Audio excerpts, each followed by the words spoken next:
और ये location final हो गया।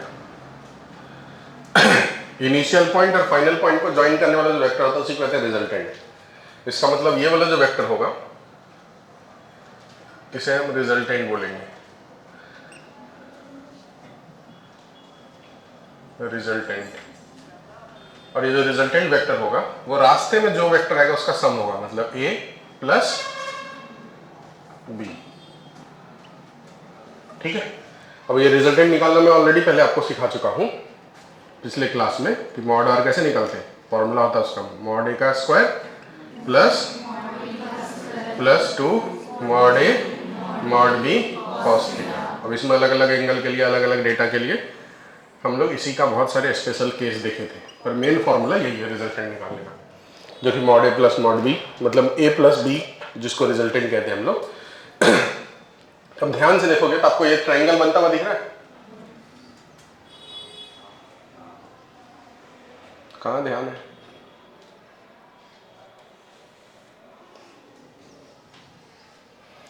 ये ट्रायंगल बनता हुआ दिख रहा है, इसीलिए इसका नाम क्या है? Triangle addition law. ठीक है। ये वेक्टर ए है, ये वेक्टर बी है, ए और बी को ऐड कर दिए तो रिजल्टेंट मिल गया। अब इसी के कॉन्सेप्ट को यूज करते हुए एक डायग्राम दे रहा हूं, देखो। ये वेक्टर ए है, ये वेक्टर बी है, तो ये वेक्टर सी है, तो रिजल्टेंट यहां पे कौन सा होगा? इसे बोला जाएगा रिजल्टेंट। इनिशियल और फाइनल लोकेशन को ज्वाइन करने वाले वेक्टर को कहते हैं रिजल्टेंट, और उसे लिखा क्या जाएगा? a प्लस बी प्लस सी। यहीं पर करता हूं। ये वेक्टर a है, ये वेक्टर b है, और ये वेक्टर c है। तो ये जो वेक्टर है उसे क्या लिखा जाएगा? बताओ क्या लिखा जाएगा? a प्लस बी माइनस सी। क्यों लिख रहे हैं? क्योंकि इसका डायरेक्शन सी का उल्टा दिया गया है, इसलिए उसे माइनस सी। बराबर है। अब ये देखो, ये इसमें कितने साइड बने? 4। पर ऐसा केस तो बहुत सारे साइड के साथ हो सकता है, ऐसा भी हो सकता है। देखो ये वेक्टर ए, ये बी, ये सी, ये डी, ये ई, ये एफ, ये जी। तो यहां से यहां का जो ज्वाइन करने वाला वेक्टर होगा जिसे हम रिजल्टेंट बोलेंगे वो क्या हो जाएगा? बताओ। A plus B plus C plus D plus E plus F plus G. बराबर है। कितने साइड हुए इसमें? अब ये 8 की जगह 12 भी होगा तो चलेगा। जिसे कहते कौन सा लॉ? Polygon law. वो हुआ ट्रायंगल, ये हुआ क्या? Polygon law. ठीक है। अब इसके ऊपर एक सवाल लिखता हूं, देखो ध्यान से, ध्यान से देखना। ये वेक्टर ए है, मैंने दे दिया i प्लस जे। ये वेक्टर बी है, मैंने दे दिया 2i माइनस 2j। ये वेक्टर सी है, ये मैंने दे दिया माइनस i प्लस 3j। ये वेक्टर डी है, इसकी वैल्यू मैंने दिया 4i माइनस प्लस 2j। ठीक है। ये पॉइंट का नाम देता हूँ, ये ए, ये बी, ये पॉइंट सी, ये पॉइंट डी। अब आपको यहाँ पर बोला जाएगा फाइंड करो। क्या फाइंड करो? वेक्टर ए सी। फिर फाइंड करो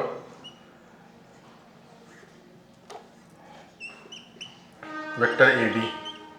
फिर फाइंड करो वेक्टर ए ई। ठीक है। उसी तरीके से इसी में बोला जाएगा फाइंड करो vector b e, vector b d, इसी में बोलेगा वेक्टर सी ई। ये सब फाइंड करो। कैसे फाइंड करेंगे बताओ? आपको अगर पॉलीगॉन या पैरेललोग्राम लॉ समझ गया तो देखो, ए सी का मतलब कौन सा वेक्टर को? ए से सी को ज्वाइन करने वाला ये वेक्टर हुआ ए सी। तो रास्ते में ये दोनों आएगा, दोनों को ऐड कर देना बस। बराबर, यही दोनों आएगा ना। ए से सी तक पहुंचने में ये दोनों आएंगे, मतलब ए सी का मतलब है ए इनिशियल पोजीशन, सी हुआ फाइनल पोजीशन। तो आपको ए से सी तक जाना है, जो जो वेक्टर आएगा उसे ऐड कर दो। एरो अगर उसी डायरेक्शन में है तो ऐड कर दो, और एरो अगर जैसे यहाँ से यहाँ तक जाना है हमको, एरो का डायरेक्शन उसी के साथ है जिस डायरेक्शन हम जा रहे हैं, तो प्लस करने, प्लस ए प्लस बी, और एरो उल्टा हो तो माइनस करना, बराबर। तो ये एरो तो बराबर दिया हुआ है तो प्लस ही करना है, तो बताओ क्या हो जाएगा, 3i माइनस जे। फिर बोला एडी, एडी मतलब ये वाला वेक्टर, तो ये 3 आएगा, तीनों का सम कर दो, i plus 2i minus i, 2i J minus 2j plus 3j, कितना आएगा बताओ, 2j ना, plus 2j।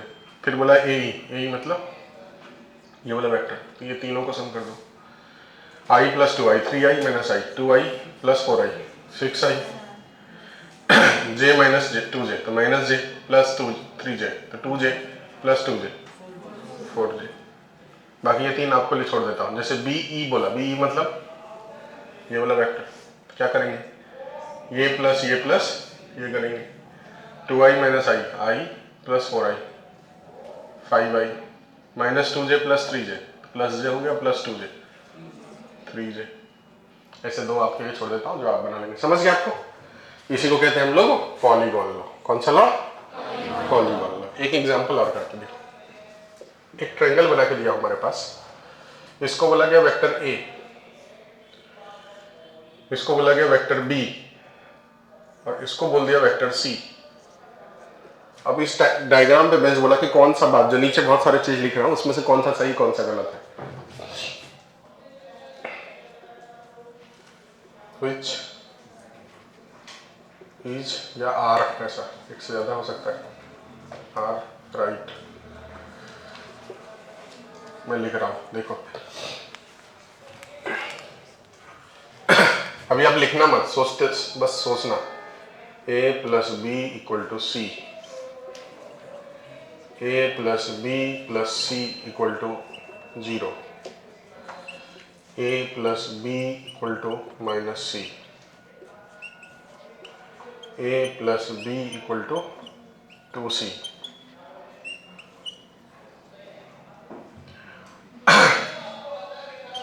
b plus C equal to minus a, c plus A equal to minus b, c plus A equal to B,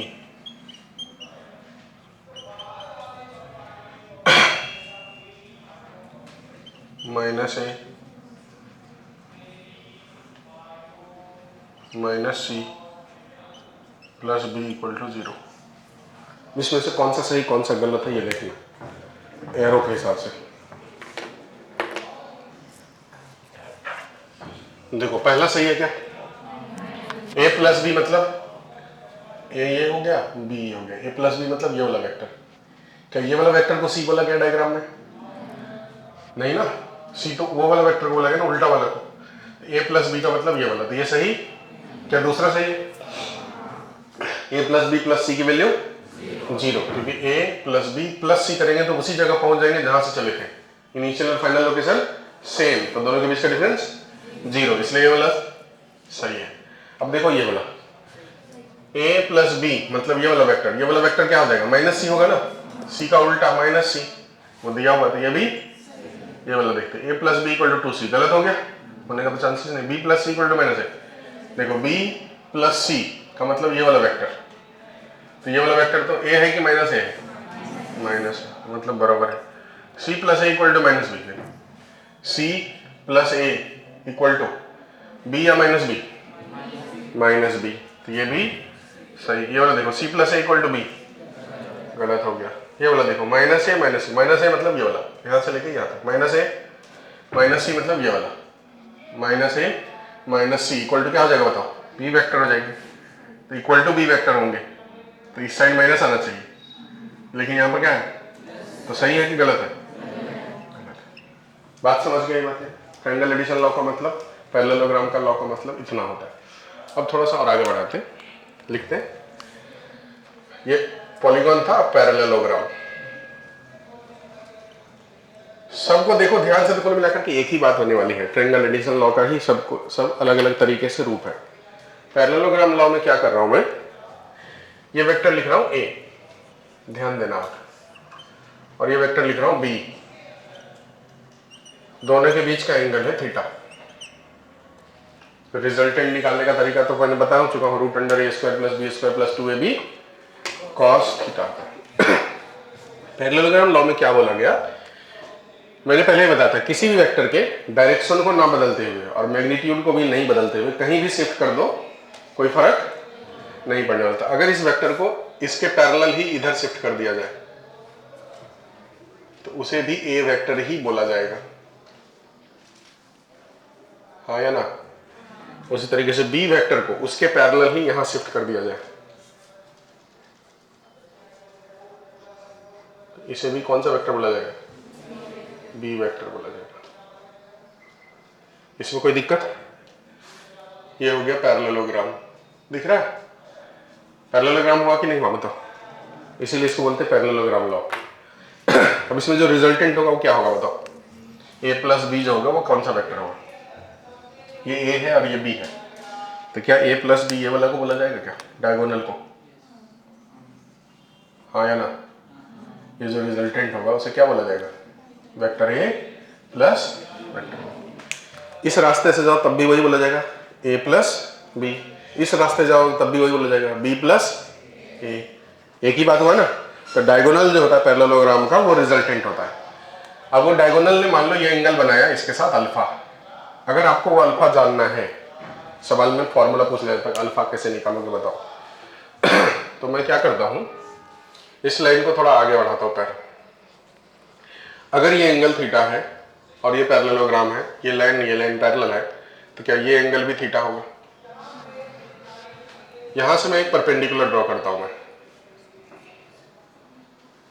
अगर ये vector B है तो क्या मैं इसे बी साइन थीटा लिख सकता हूं, और क्या मैं इसे बी कॉस थीटा लिख सकता हूं। पहले दिन बताया था आपको मैंने, वेक्टर को दो तरीके से तोड़ देंगे, बेस वाले को कॉस थीटा लिखेंगे और परपेंडिकुलर वाले को साइन थीटा लिखेंगे। अब ये बड़ी ट्रायंगल को ध्यान से देखो, बड़ा ट्रायंगल मतलब यहां से यहां तक, यहां तक, ये वाला ट्रायंगल। इस ट्रायंगल को मैं अलग से बना लेता हूं ताकि आपको कंफ्यूजन ना हो। ये राइट एंगल ट्रायंगल हो गए, इसे मैं बी साइन थीटा कहता हूं। और ये जो हुआ वो कितना हुआ बताओ, ए का magnitude plus b cos theta, और ये वाला एंगल अल्फा है। तो बताओ ये इस अल्फा के हिसाब से ये परपेंडिकुलर कहलाएगा और ये बेस कहलाएगा। तो बताओ टेन अल्फा क्या होता है, परपेंडिकुलर में किसी भी राइट एंगल ट्रायंगल में ये होता है ना, परपेंडिकुलर क्या हो गया, b sine theta by a plus b cos theta. ये फॉर्मूला कई बार पूछ लिया जाता है सीधा सीधा सवाल के अंदर। तो ये हो गया पैरेललोग्राम लॉ, ठीक है। अब आप बोलिएगा सर इसमें न्यूमेरिकल बनता क्या, इस पर कोई न्यूमेरिकल वगैरह नहीं बनेगा। इस पे जो बनेगा न्यूमेरिकल बनाने वाली बात पिछले क्लास में बता दिया था मैंने, जो रिजल्टेंट निकालने का था। इस पे जो सवाल आने हैं ये डायग्राम बेस ही आने हैं। आपको ये देखो कि ये समझा क्या, अगर ये समझ गया मतलब आपको इस टॉपिक पे महारत आ गया, और अगर ये नहीं समझा, आप बस हमारे साथ हाँ हाँ बोल रहे हो, तो इसका मतलब कमी है।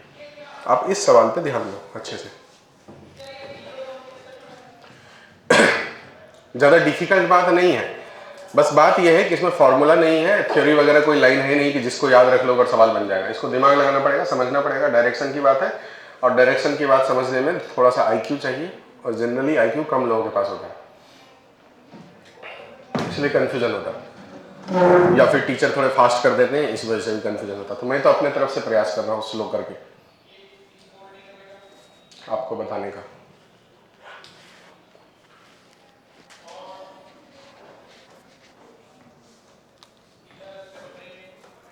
कहाँ ध्यान है,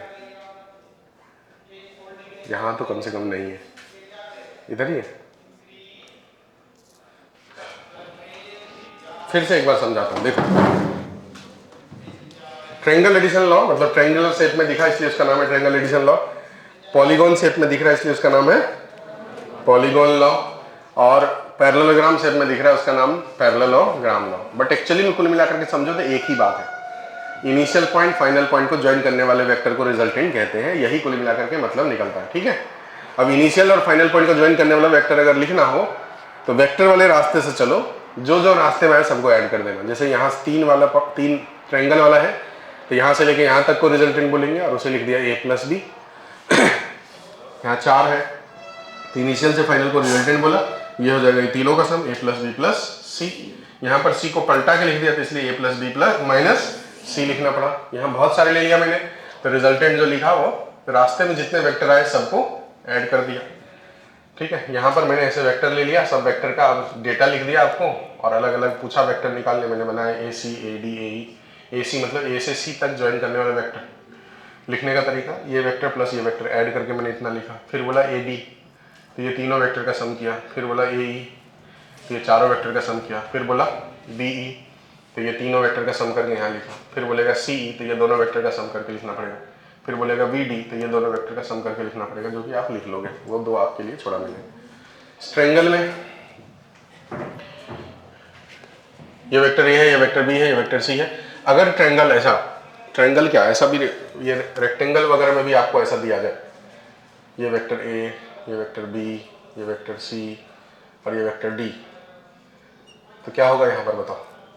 A plus B plus C plus D की वैल्यू 0। और इसी को उल्टा उल्टा तरीका से लिखा जाएगा फिर A plus B equal to minus C minus D, A plus B plus C equal to minus D, या फिर B plus C plus D equal to minus A. ऐसे बहुत सारे ऑप्शंस क्रिएट कर सकते हैं, बट मेन बात तो यही हुआ ना।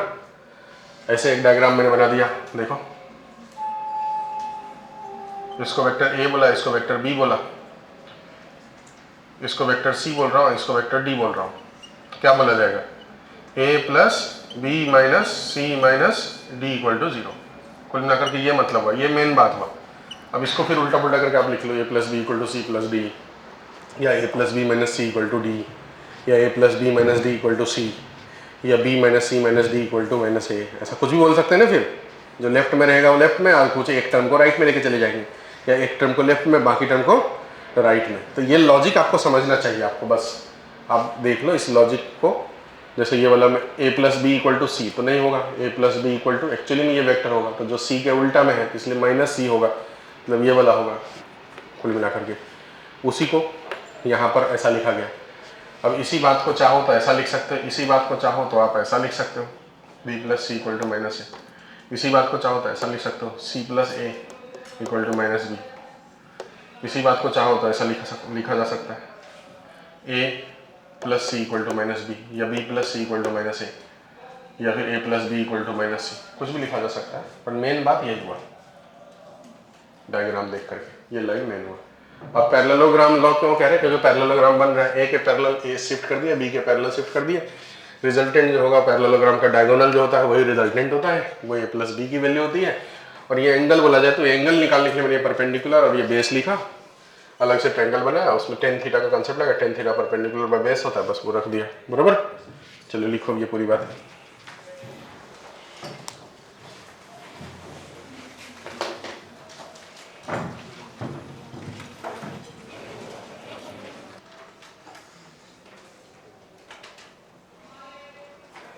हो गया? देखो ध्यान से,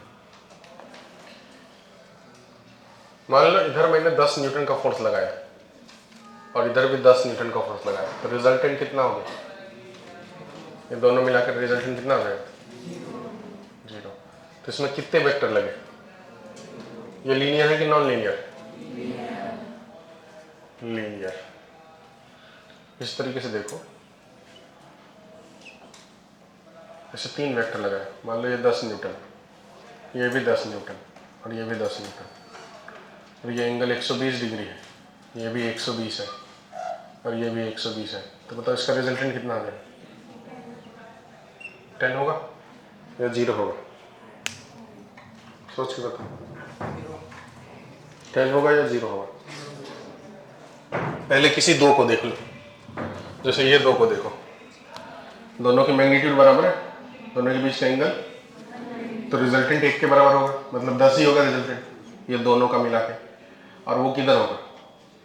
ये एंगल बाइसेक्टर पे, मतलब ये 60 डिग्री होगा और ये भी। अब आप देखो, ये दोनों के बदले में ये आया और उसी का उल्टा इधर है, तो ये दोनों एक दूसरे को क्या करेगा? कैंसिल करेगा। करेगा कि नहीं करेगा? 180 डिग्री के एंगल पे है, देखो तो 60 प्लस 120 180, 60 प्लस 120, तो ये जितना है उतना ही ये है, तो दोनों एक दूसरे को, तो यहाँ रिजल्टेंट क्या हो जाएगा? 0। अब ये बताओ यहाँ 3 वेक्टर है कि 4 वेक्टर है? 3 ही है ना। ये जो 10 है ये 10 वेक्टर तो नहीं है ना, वो इस दोनों का रिजल्टेंट है, बराबर। वैसे वेक्टर कितने हैं ये? 3 या 4? 3 या 4? 3 या 4? ठीक है। क्या ये तीनों प्लेन में है? एक प्लेन में ही अलग अलग प्लेन? एक प्लेन या अलग अलग प्लेन? प्लेन समझते हैं? प्लेन। ये बोर्ड जो है वो एक प्लेन हुआ कि अलग अलग प्लेन हुआ? एक ही प्लेन है ना, बोर्ड पे ही तो है ना तीनों। बोर्ड पे है कि बोर्ड से बाहर है?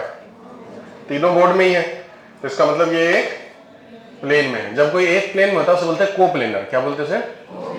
कोप्लेनर। ठीक है, तो ये हो गया कोप्लेनर। ठीक है, बस नॉन लीनियर है ये दोनों कोप्लेनर है पर लीनियर है, और ये नॉन लीनियर कोप्लेनर है। ठीक है, मतलब इस प्रकार से देखो तो आपको ऐसा समझेगा, एक ही प्लेन में ये 3 वेक्टर 120 120 के एंगल पे।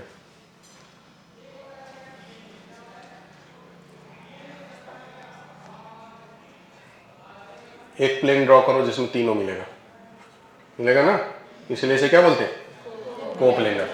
क्या बोलते हैं? कोप्लेनर में कितने वेक्टर लगा 0 होने के लिए? 3। अब अगर ये एक प्लेन में ना हो, ऐसा हो जाता है, देखो इस प्रकार से।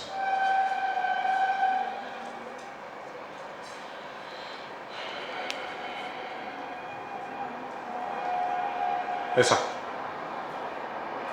तो क्या ये तीनों प्लेनर है? एक प्लेन में है। इसको प्लेन में लोगे तो ये प्लेन से, इसको प्लेन में लोगे तो तीसरा बच जाएगा, इसको प्लेन में लोगे तो तीसरा बच जाएगा। तो ये प्लेनर हुआ कि नॉन प्लेनर? प्लेनर हुआ कि नॉन प्लेनर? तो ये नॉन प्लेनर हुआ। इस तीनों का रिजल्टेंट इधर कहीं होगा, इस तीनों का रिजल्टेंट इधर कहीं होगा या नहीं होगा? ये तीनों का रिजल्टेंट किधर होगा? इस डायरेक्शन में, बराबर है। इधर कहीं बीच में भी कहीं तो भी होगा। उसको काउंटर करने के लिए चौथा वेक्टर चाहिए या नहीं चाहिए? किधर की तरफ?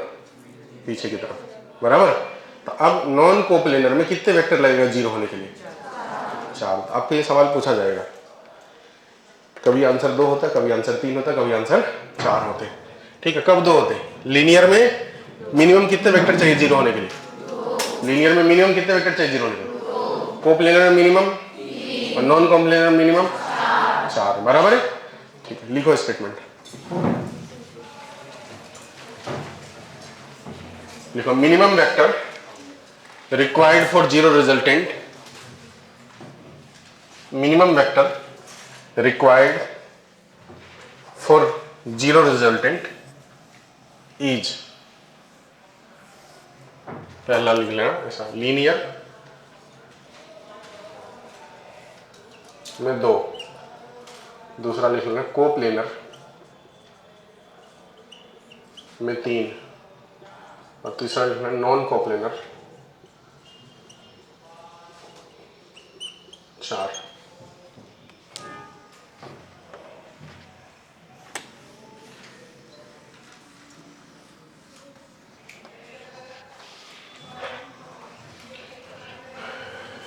बराबर। अब एक बात और समझो, यहीं से नीचे ये डायग्राम बना देना आप, नीचे ये डायग्राम बना देना, 4 वाला बना देना। 4 वाला हम कैसे प्लेन बनाएंगे पता नहीं, ऐसे बनाओ, ऐसे बनाओ, ऐसे बनाओ, ऐसे बनाओ, रिजल्टेंट 0।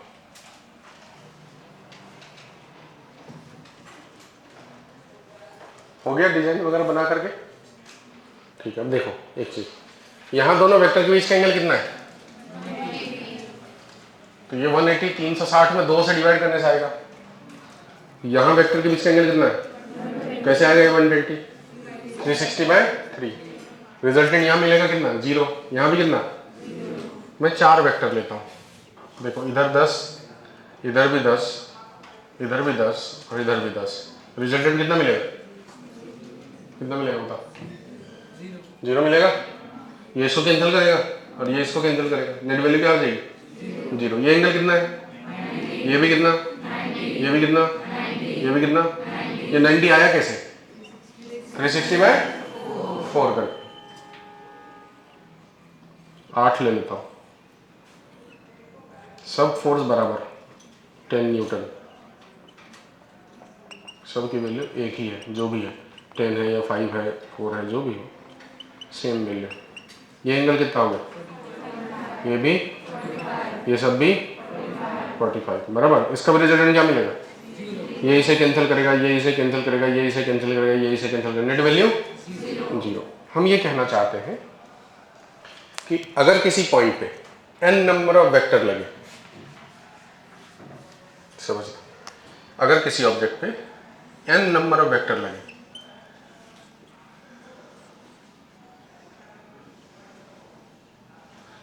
पर सभी वेक्टर की वैल्यू सेम हो, n number of equal vector मतलब मैग्नीट्यूड सेम, और सभी वेक्टर एक दूसरे के साथ एंगल अगर सेम ही बनाए, एंगल अलग अलग नहीं होना चाहिए, तो उस केस में एंगल 360/n होगा। दो वेक्टर है तो 180, तीन वेक्टर है तो 120 एंगल की जगह पे, 4 वेक्टर है तो 90, 5 वेक्टर है तो 72, 6 वेक्टर है तो 60, 360/6, ठीक है, 8 वेक्टर है तो 45, ऐसे कोई भी 360/n करके।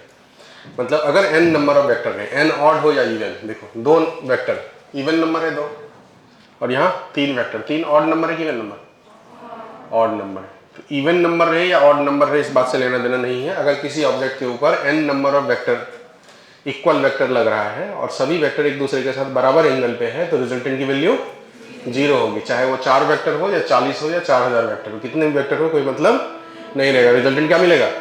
लेकिन कंडीशन क्या होनी चाहिए, सभी वेक्टर बराबर होना चाहिए मैग्नीट्यूड में, बराबर, और सभी का एंगल सेम होना चाहिए, ठीक है। तो आंसर क्या हो जाएगा 0। मान लो कि 100 वेक्टर लग रहा है एक पॉइंट पे, तो कितना एंगल होना चाहिए सभी के बीच में, 3.6 डिग्री, 360/100 बराबर 3.6 डिग्री। अगर 100 इक्वल फोर्स लग रहा है एक पॉइंट पे और सभी एक दूसरे के साथ 3.6 डिग्री पे है, तो रिजल्टेंट कितनी हो जाएगी 0 हो जाएगी, ठीक है। 120 वेक्टर लग रहा है तो बीच का एंगल, सबके बीच का एंगल कितना होगा 3 डिग्री, रिजल्टेंट कितना हो जाएगा 0। बस ये स्टेटमेंट लिखो लाइन से, if n number of equal vector, n number of equal vector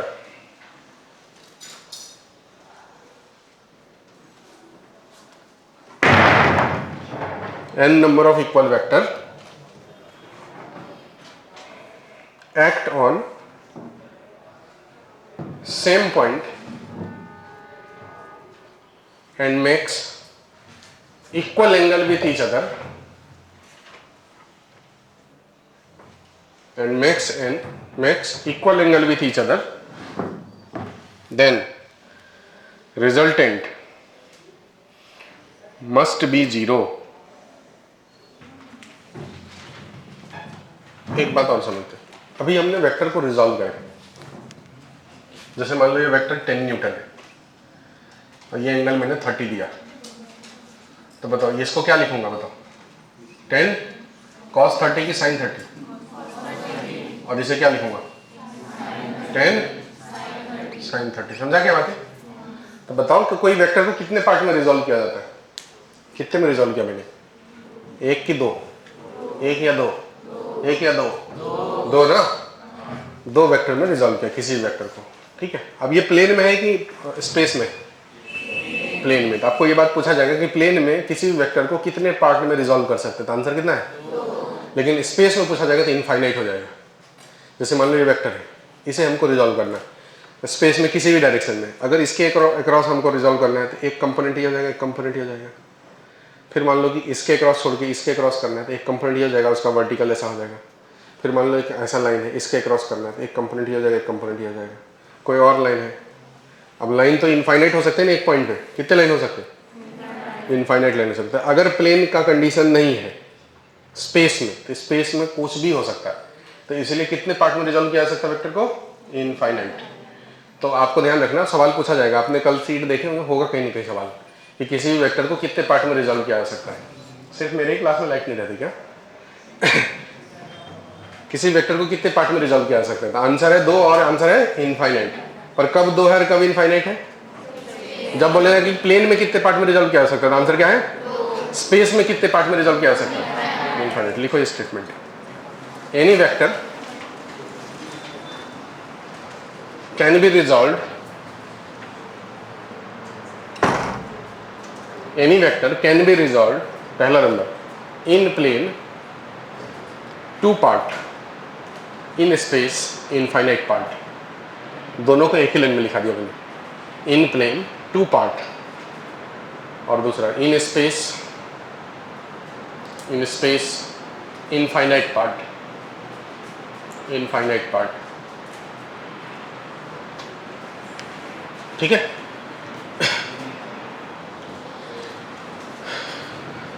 चलो लिखो topic, resolution of vector. Resolution of vector, vector को रिजॉल्व करना, टॉपिक का नाम है।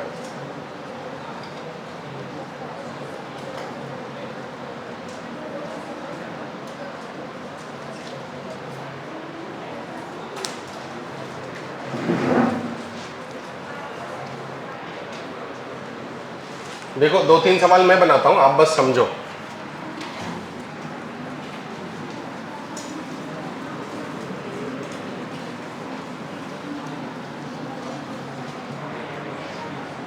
या कल ही पढ़ेंगे।